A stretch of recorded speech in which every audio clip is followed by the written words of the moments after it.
पार्वती ने शिवजी से पूछा, मनुष्य को कमजोर करने वाली कौन सी चीज है। जय श्री कृष्णा मित्रों, स्वागत है आप सभी दर्शक भाइयों का पुनः हमारे YouTube चैनल दर्पण ज्ञान गंगा में।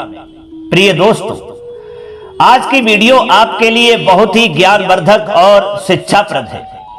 इस वीडियो में जो हम आपके लिए कहानी सुनाने के लिए जा रहे हैं, ये कहानी आपके जीवन में बहुत काम आएगी। इस वीडियो में आज का विषय है, आज की चर्चा है कि संसार में मनुष्य को कमजोर करने वाली कौन सी चीज है।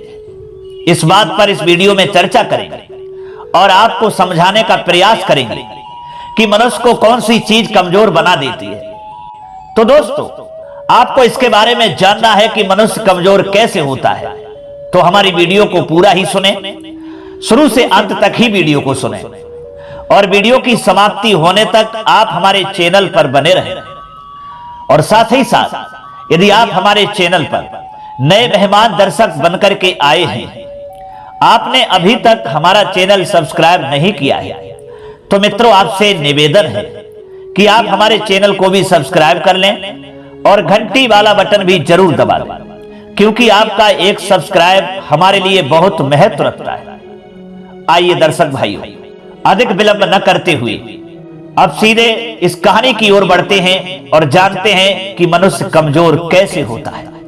मित्रों, एक समय की बात है, देवों के देव देवाधिदेव भगवान शिव माता पार्वती के साथ में विराजमान थे, बैठे हुए थे कैलाश पर्वत पर। भगवान शिव माता पार्वती के लिए बहुत अच्छी अच्छी बातें सुना रहे थे, अच्छी अच्छी ज्ञान की बातें उनको श्रवण करा रहे थे। बहुत ही जिज्ञासु होकर के माता पार्वती जो थी, अपने स्वामी भगवान शिव से अच्छी अच्छी ज्ञान की बातें श्रवण कर रही थी, बहुत ही प्रसन्न थी। उन ज्ञान की बातों से माता पार्वती के आत्मा की तृप्ति हो रही थी, उनकी आत्मा के लिए बहुत ही संतुष्टि मिल रही थी। ऐसा लग रहा था कि माता पार्वती भगवान शिव के मुखारविंद से, उनके ज्ञानो उपदेश से अमृत का पान कर रही हैं। प्रिय दोस्तों, इन्हीं बातों ही बातों में माता पार्वती भगवान शिव जी से पूछ बैठी कि हे देवाधिदेव, मैं आपसे जानना चाहती हूं, मेरा प्रश्न है आपसे कि संसार में मनुष्य कमजोर कैसे होता है। इस दुनिया में मनुष्य को कमजोर करने वाली कौन सी चीज है। प्रभु, यही आपसे जानना चाहती हूं। मेरी समझ में नहीं आता है कि मनुष्य को कमजोर करने वाली इस दुनिया में चीज कौन सी है। कृपया हमको बताने का कष्ट करें, ये जानने के लिए मैं बड़ा व्याकुल हो रही हूं। तो दोस्तों, माता पार्वती का ऐसा पूछने पर भगवान शिव जी जो थे बड़ा प्रेम मुग्ध हो जाते हैं और कहते हैं कि हे देवी, मैं तुम्हारे इस प्रश्न का जवाब अच्छी तरीका से दूंगा और समझाऊंगा कि इस दुनिया में मनुष्य को कमजोर करने वाली कौन सी चीज है। पार्वती बोली, स्वामी मैं यही तो जानना चाहती हूं। सुना है स्त्रियां ही मनुष्य को कमजोर बना देती हैं, स्त्रियां ही अपने पति को कमजोर कर देती हैं। क्या यह सच है कि एक स्त्री मनुष्य को कमजोर बना देती है, या कोई और कारण है। दोस्तों, तब भगवान शिव जी कहते हैं, जो तुम कह रही हो यह सत्य नहीं है। स्त्री अपने पति के लिए अर्थात मनुष्य के लिए कभी कमजोर नहीं बनाती है। दुनिया की हर स्त्री अपने पति को बलवान देखना चाहती है, अपने पति को ताकतवर देखना चाहती है, अपने सुहाग के लिए बहुत सुंदर देखना चाहती है।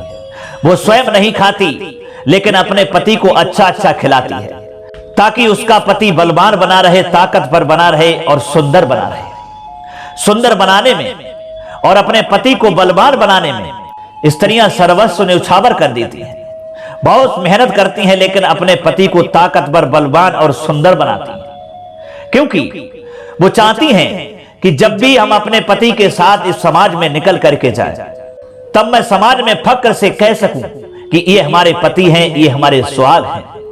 जो हमारा ये चेहरा समाज में कहने से फूलों की तरह खिल जाए। हे देवी, यही हर स्त्रियां चाहती हैं, कभी स्त्री अपने पति को कमजोर नहीं बनाती। दोस्तों, तब माता पार्वती कहती हैं कि हे प्रभु, मैं वही तो जानना चाहती हूं कि मनुष्य को कौन सी चीज है जो कमजोर बना देती है।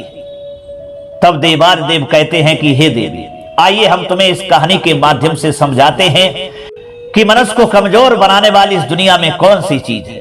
प्रिय दोस्तों, भगवान शिव जी कहते हैं माता पार्वती से और बोले कि हे देवी, बहुत समय पहले की बात है, किसी राज्य में एक राजा रहा करता था। वह राजा बहुत ही सरल स्वभाव का था। उसका स्वभाव बहुत ही सीधा था, बहुत ही धर्मात्मा था, धर्मज्ञ था, धर्म में आस्था रखने वाला था। अपनी प्रजा के लोगों के लिए पुत्र के समान वात्सल्य दिया करता था और प्रजा के भी जो लोग थे वो अपने राजा के लिए भगवान के समान समझते थे। भगवान की तरह राजा को दर्जा दिया करते थे। राजा के लिए जब भी कभी टाइम मिलता, जब भी कभी समय मिलता, तो राजा मंत्री को लेकर के अपने नगर में भ्रमण किया करता था और ये देखता था कि हमारे राज्य में कोई दुखी तो नहीं है। अगर उसके लिए कोई दुखी मिल जाता तो उसके दुख का निवारण करने हेतु सारी कोशिशें किया करता था, प्रयास किया करता था, उसके दुख को दूर करता था। इस तरीका का वह राजा था। राजा बुद्धिमान भी था। हे देवी, उसी राजा के राज्य में एक ऐसा नौजवान व्यक्ति था, एक ऐसा नवयुवक था जो बहुत ही ताकतवर था। उसके शरीर में अपार ताकत थी, अपार शक्ति थी। उस व्यक्ति के अंदर सारे गुण थे, कोई भी दुर्गुण नहीं था। किसी भी प्रजा के लोग को परेशान नहीं करता, सबसे प्रेम से बोलता था।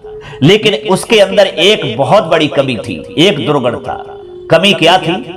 उसके अंदर एक ऐसी आदत थी कि जब भी वह रास्ते में चलता और उसके सामने कोई भी आ जाता तो उसके लिए उठा करके पटक देता था, उसको जमीन पे गिरा देता था। ना उसे मारता, ना उसे पीटता, ना उसे गालियां देता। लेकिन उसकी आदत थी कि सामने से अगर कोई भी आता तो उसके लिए उठाता और जमीन पे पटक देता और फिर आगे के लिए चल देता। केवल ये आदत थी उसकी।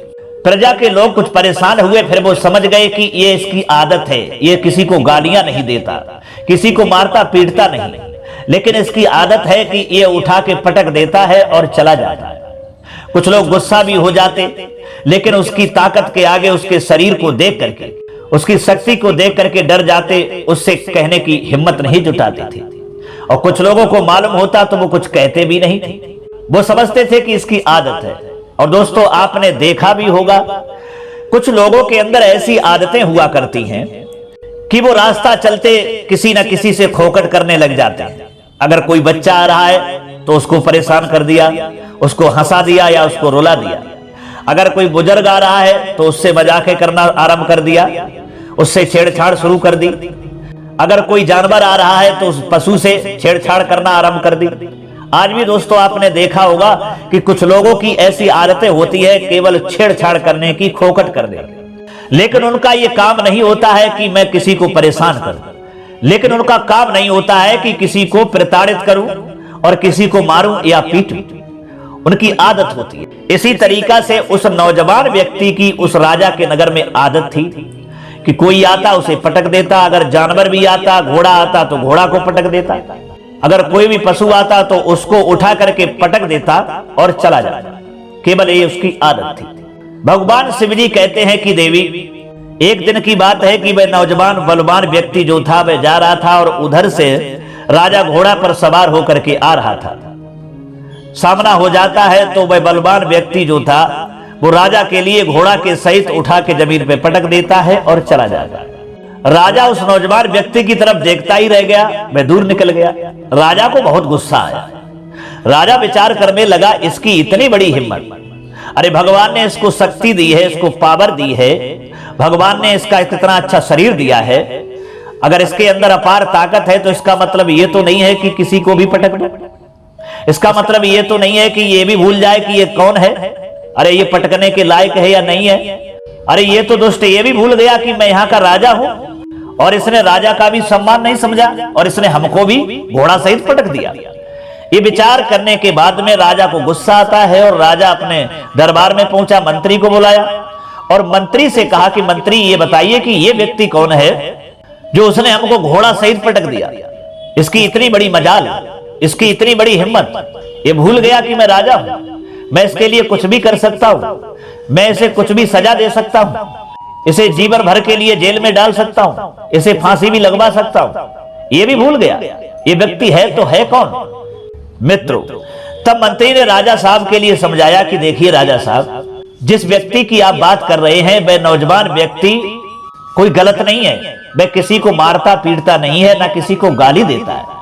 उसकी केवल आदत है कि सामने से अगर जो भी उसके आ जाता है तो उसको उठा के पटक देता है, जमीन पे गिरा देता है, बस। और कोई इसके अंदर अवगुण नहीं है। मंत्री की बात को सुनकर के राजा को बड़ा आश्चर्य हुआ कि ऐसा भी व्यक्ति है जो किसी को मारता नहीं, पीटता नहीं, ना गालियां देता, सबसे प्रेम से बोलता है, लेकिन ये भी इसकी कोई आदत है। कोई भी आया, उठाया, पटक दिया। राजा ने पूछा, मंत्री भैया बताओ, अब मैं इसका क्या करूं? इसे कमजोर कैसे बनाऊं कि इसके शरीर में जो पावर है, जो शक्ति है, ये अपनी पावर और शक्ति से किसी को भी जमीन पे पटक देता है। तो हम इसे कमजोर बनाना चाहते हैं, इसके लिए क्या करना होगा? क्योंकि इससे सामने से लड़ नहीं सकते, सामने से लड़ेंगे तो हम पर ये प्रहार कर देगा, हो सकता हमें मार भी दे। इसलिए मंत्री हमको सलाह दीजिए कि हम इसकी शक्ति को छीड़ कैसे करें। तब मंत्री कहने लगा कि राजा साहब, हम मंत्री हैं तो क्या हुआ, लेकिन आप बुद्धिमान हैं, चतुर हैं, आप सबसे श्रेष्ठ हैं। आप कोई विचार करिए और जो आपके मन में आए वो करिए। भगवान शिव जी कहते हैं कि हे देवी। तब राजा के दिमाग में एक बात आई, मंत्री से सलाह ली और मंत्री से पूछा, अपने नगर के बाहर एक जो पहाड़ी है, ऊंची चट्टान है, उस पहाड़ी के ऊपर एक मंदिर है और उस मंदिर पर इसको प्रतिदिन दीपक जलाने के लिए भेजूं तो कैसा रहेगा? मंत्री ने कहा, राजा साहब ये सबसे अच्छा रहेगा। राजा बोला, हाँ वही तो मैं करना चाहता हूं कि ये जब रोज दीपक जलाने के लिए जाएगा तो इसके लिए इस बात की टेंशन हो जाएगी कि मुझे दीपक जलाना है और धीरे धीरे ये कमजोर हो जाएगा। मंत्री ने कहा, बिल्कुल सही राजा साहब, यही करिए। दोस्तों वही हुआ। राजा ने फिर उस नौजवान व्यक्ति के लिए बुलवाया। वह नौजवान व्यक्ति राजा के सामने पेश होता है, राजा के लिए बड़ा सम्मान करता है और कहता है कि राजा साहब प्रणाम। राजा साहब कहते हैं ठीक है। तब वह नौजवान व्यक्ति कहने लगा, महाराज हमको बुलाने का क्यों कष्ट किया आपने, क्या काम है? तब राजा ने कहा, देखिए भगवान ने तुम्हें ताकत दी है और शक्ति दी है और तुम सुंदर भी हो। अगर मैं तुमसे एक काम करवाऊं तो क्या मेरा काम कर सकते हो? वह नौजवान व्यक्ति बोला, राजा साहब आपका आदेश और मेरा कर्म, बताइए मुझे क्या करना है मित्र। तब राजा साहब ने कहा, देखिए इस नगर के बाहर एक पहाड़ी है और उस पहाड़ी के ऊपर एक मंदिर है जिसमें भगवान शिव की मूर्ति है और तुम्हें वहां रोज दीपक जलाना है। शाम के समय या सुबह किसी भी टाइम जब भी आपको समय मिले तो वहां जाकर के आपको दीपक जलाना है और आपके लिए कोई कार्य नहीं है, बस इतना सा काम है। आपके खाने पीने की सारी व्यवस्थाएं मेरी तरफ से हैं, कोई आपको परेशानी नहीं होगी। लेकिन एक बात का ध्यान रखना, जिस दिन भी आप अगर दीपक जलाने के लिए नहीं गए, जिस दिन भी आपने गैप कर दिया और हमें पता चल गया कि आज आपने गैप कर दिया, आज आप उस मंदिर में, शिवजी के मंदिर में दीपक नहीं जलाने गए, तो आपके लिए कड़ी से कड़ी सजा दी जाएगी और वो सजा क्या होगी वो उसी समय निश्चित की जाएगी। बस इतना काम करना है। दोस्तों वह जो नौजवान व्यक्ति था हाथ जोड़ करके बोला, राजा साहब आप चिंता ना करें, मैं रोज उस मंदिर में जाकर के दीपक जलाऊंगा। आपको इस सूचना का कभी मौका नहीं दूंगा कि आज हमने उस मंदिर में जाकर के दीपक नहीं जलाया। दोस्तों राजा से आज्ञा लेने के बाद अगला दिन जब हुआ, अगले दिन से वो अपना दीपक जलाना शुरू कर देता है। कभी सुबह को समय मिलता है तो सुबह चला जाता है और सुबह को भूल जाता है तो शाम के समय चला जाता है, लेकिन भगवान शिव के मंदिर में उस पहाड़ी पर जाकर के दीपक जलाने लगा। कुछ दिन तक तो उसे अच्छा लगता रहा, उसे कोई ज्यादा परेशानी नहीं हुई। लेकिन थोड़े दिन जब व्यतीत होते हैं तो उसके दिमाग में आया कि राजा साहब ने हमको क्या कार्य सौंप दिया है, कहां मैं रोज रोज दीपक जलाने जाता हूं, मुझे इसका ध्यान रखना पड़ता है कि मुझसे कहीं भूल ना हो जाए जिससे मुझे सजा मिले। ये तो मेरे मन में एक चिंता सी बैठ गई है, टेंशन बैठ गई है कि अगर जिस दिन भी गलती हो गई, जिस दिन भी गैप हो गया और उस मंदिर में मैंने दीपक नहीं जला पाया तो पता नहीं राजा हमको कौन सी सजा देगा। भगवान शिव जी कहते हैं कि देवी, उस नौजवान व्यक्ति के लिए इस बात की चिंता होने लगी, टेंशन होने लगी कि जिस दिन अगर हम मंदिर में दीपक नहीं जला पाए तो पता नहीं राजा हमको कौन सी सजा देगा। अब इस बात की उसे बहुत भारी चिंता हो गई, क्योंकि दीपक जलाना है और नहीं गए तो सजा को भुगतना है। अब कर भी क्या सकता था, रोज दीपक जलाता था। लेकिन उसकी चिंता, उसकी टेंशन बढ़ती चली गई और इतनी चिंता बढ़ गई कि वो कमजोर होने लगा। और इतना कमजोर हो गया धीरे धीरे धीरे धीरे कि जिस व्यक्ति के अंदर अपार शक्ति थी, अपार ताकत थी, ताकत की कोई कमी नहीं थी, वो हाथी से लड़ना चाहता तो हाथी से लड़ जाता था, ऐसी उसके अंदर शक्तियां थी, ऐसी उसके अंदर ताकत थी। लेकिन अब वह धीरे धीरे इतना कमजोर हो गया, उसके अंदर ये टेंशन, चिंता बैठ गई कि उस चिंता में वह इतना कमजोर होता चला गया कि उसका शरीर जो था वो बिल्कुल सूखने लगा। और एक दिन ऐसा हुआ कि उसका शरीर बिल्कुल ही कमजोर हो गया। फिर क्या होता है कि एक दिन मंदिर से दीपक जलाने के बाद जा रहा होता है, सामने से एक बछड़ा आता है और उसकी आदत थी कि इस बछड़ा को पटक दूं। और जैसे ही उसके मन में आया, बछड़ा को पटकना चाहा, लेकिन बछड़ा ने एक ऐसी टक्कर मारी कि वो जमीन पर खुद ही गिर गया, खुद ही उसे बछड़ा ने पटक दिया। और जब वह खुद गिर गया तो उसे आभास हो गया कि मेरे अंदर अब शक्ति नहीं रही है, मैं कमजोर हो गया। ये देख करके वह बड़ा दुखी हुआ, उसे अपनी गलती का पश्चाताप होने लगा। वह विचार करने लगा कि राजा साहब ने ये कार्य हमको इसीलिए सौंपा है, मंदिर में दीपक जलाने के लिए इसीलिए कहा है रोज, क्योंकि हमारी ताकत कमजोर हो जाए, मेरा शरीर कमजोर हो जाए। और वही हुआ जो आज एक बछड़े ने हमको पटक दिया। राजा साहब उस दिन तो खुल करके नहीं कह पाए, लेकिन उन्होंने हमारे शरीर को कमजोर करने की कौन सी प्रक्रिया बनाई, कौन सा नियम बनाया। धन्य है ऐसे राजा साहब के लिए, उनकी बुद्धि के लिए। भगवान शिव कहते हैं कि हे पार्वती, मैं राजा साहब के लिए बड़ा धन्यवाद देता है, उनकी बुद्धिमानी के लिए बहुत ही धन्यवाद देता है। और उसके बाद में वह राजा साहब के सामने उपस्थित हो जाता है, चरणों में गिर जाता है और कहता है कि राजा साहब, जो मेरे अंदर ये गलत आदत थी, जो मेरे अंदर ताकत थी, इसका गलत फायदा उठाता था। मैं मारता पीटता नहीं था, किसी को गाली नहीं देता था, लेकिन मैं अपनी ताकत और शक्ति के द्वारा बड़ों का सम्मान करना भूल गया। और यह भी भूल गया कि अगर हम अपने से बड़ों को पटकेंगे तो उनमें उनका अपमान होगा या नहीं होगा, ये सब भूल गया। आज मुझे पश्चाताप है। मैं आज के बाद जो मेरे अंदर ये गलत आदत है महाराज, वो मैं इसके लिए संकल्प करता हूं, छोड़ता हूं। लेकिन जो मेरे अंदर चिंता बैठ गई है रोज दीपक जलाने की, इस चिंता को आप खत्म करें। जो आपने ये कार्य सौंपा है, इस कार्य को आप वापस लें, नहीं तो मैं धीरे धीरे एक दिन मर ही जाऊंगा, हमारे प्राण निकल ही जाएंगे। आज के बाद मैं किसी भी प्राणी के लिए, किसी भी जीव के लिए, किसी भी मनुष्य के लिए उठा करके जमीन पर नहीं पटकूंगा। दोस्तों, वह नौजवान युवक राजा साहब के सामने अपनी भूल का पश्चाताप करता है और वहां पर संकल्प करता है। तब राजा साहब कहते हैं, ठीक है, अब तुम्हारे लिए रोज का जो प्रतिबंध था वो नहीं है, जब तुम्हारा मन करे तब जाना, ना मन करे तो मत जाना, लेकिन अब आजाद बन करके रहो। दोस्तों, वह खुशी खुशी अब आजाद बन करके और अपने घर के लिए चला जाता है। तो मित्रों, भगवान शिव कहते हैं कि हे देवी, अब तो आप समझ ही गई होंगी कि संसार में मनुष्य को कमजोर करने वाली कौन सी चीज है।